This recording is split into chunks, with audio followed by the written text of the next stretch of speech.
Assalamualaikum warahmatullahi wabarakatuh. Alhamdulillahirabbil alamin. Wa bihi nasta'inu ala umuri dunya waddin. Wassallallahu wasallim wa barik ala sayyidina Muhammadin wa ala alihi washabbihi ajmain, amma ba'd. Faqad qala Allah ta'ala fi kitabil karim, a'udzubillahi minasyaitonir rajim. Qul huwallazi ansha'akum wa ja'ala lakumus sam'a wal absara wal afida qalilan ma tashkurun. Sadaqallah wa sadaqa Rasulullah. Ahlan bikum wa marhaban bikudurikum. Terimalah salam takzim, salam hormat, salam silaturahmi teriring doa. Semoga kita semua mendapatkan keberkahan dari Allah Subhanahu wa taala. Amin ya Allah ya rabbal alamin. Izinkanlah di awal ini saya menyampaikan pantun. Bunga melati indah berseri. Burung merpati tanda kesetiaan. Jagalah hati, jangan sombong dan iri hati. Jagalah hati, jangan sampai menyakiti perasaan.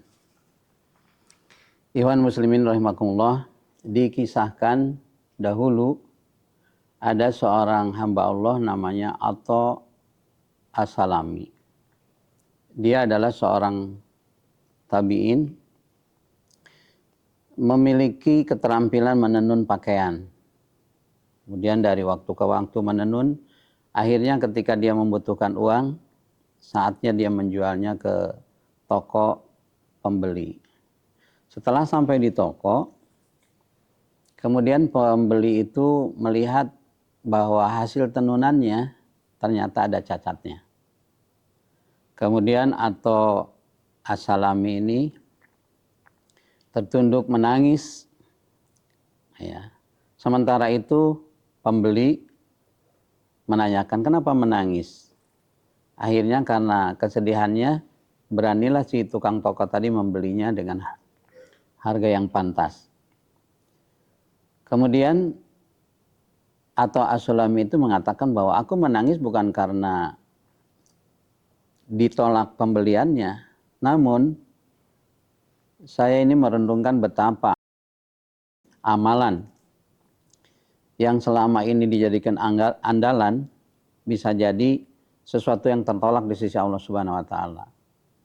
Itulah menangisnya aku karena mengingat bahwa boleh jadi amalan-amalan yang saya perbuat itu bisa ditolak oleh Allah Subhanahu wa taala. Hikmah daripada kisah ini satu, bahwa kita sebagai seorang yang muslim hendaknya harus introspeksi ke dalam, harus muhasabah. Melihat bahwa jangan terlalu mengandalkan amalan yang kita perbuat. Kemudian yang keduanya, bahwa yang terpenting adalah rahmat Allah yang menjadikan seseorang itu memperoleh keberuntungan baik di dunia maupun di akhirat. Ikhwan muslimin rahimakumullah, di kesempatan ini mari kita sama-sama mengambil satu renungan penting tentang makna hati. Ada 4 hal yang kebanyakan orang tidak pandai mensyukurinya. 1, nikmat sehat, nikmat waktu, nikmat berpikir, dan nikmat berzikir.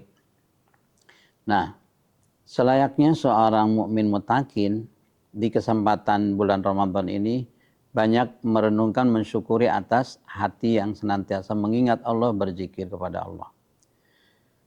Ada beberapa penyakit hati ya. Yang pertama hasud, iri dengki, kemudian sombong, kemudian ada lagi ria ya.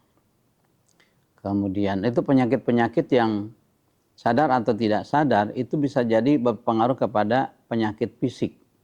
Ada pernyataan dari seorang dokter, saya ingat benar, bahwa fisik seseorang bisa menimbulkan sakit karena 4 hal. 1, karena obat-obatan. Yang kedua karena minum alkohol. Yang ketiga karena merokok, ya, merokok ini juga termasuk. Dan yang keempatnya karena stres, ya. Nah, bagaimana supaya hati ini tidak stres? Maka Islam mengajarkan ala bizikrillahi tatmainnul qulub. Hanya dengan berzikir kepada Allah, maka hati ini menjadi tenang, menjadi tentram, menjadi damai. Ikhwan muslimin rahimakumullah, sebuah lagu favorit, ya, memberikan satu peringatan, pelajaran bahwa kepada kita bahwa ada 5 obat penyakit hati, ya. Yang pertama adalah baca Quran dan maknanya. Yang kedua, bangun malam atau sholat malam, kerjakanlah atau dirikanlah.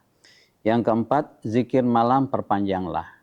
Yang keempat, ya, ulangi, yang pertama baca Quran dan maknanya. Kemudian yang kedua, zikir malam perpanjanglah, sholat malam dirikanlah. Yang keempat, perbanyaklah berpuasa. Terakhir, bergaullah dengan orang-orang yang soleh. Itu merupakan obat, ya. Apalagi terutama berzikir, membaca Al-Quran, hati ini bisa menjadi tenang, tentram, damai. Ikhwan muslimin rahimakumullah, mari kita sama-sama mengisi kegiatan pagi, siang, malam untuk senantiasa berzikir kepada Allah, wabil khusus membaca istighfar.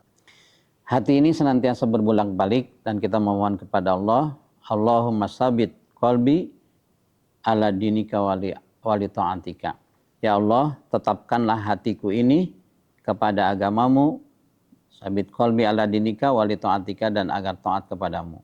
Semoga kita termasuk oleh orang-orang yang memperoleh keberuntungan, kebahagiaan dunia akhirat. Wabillahi taufiq wal hidayah.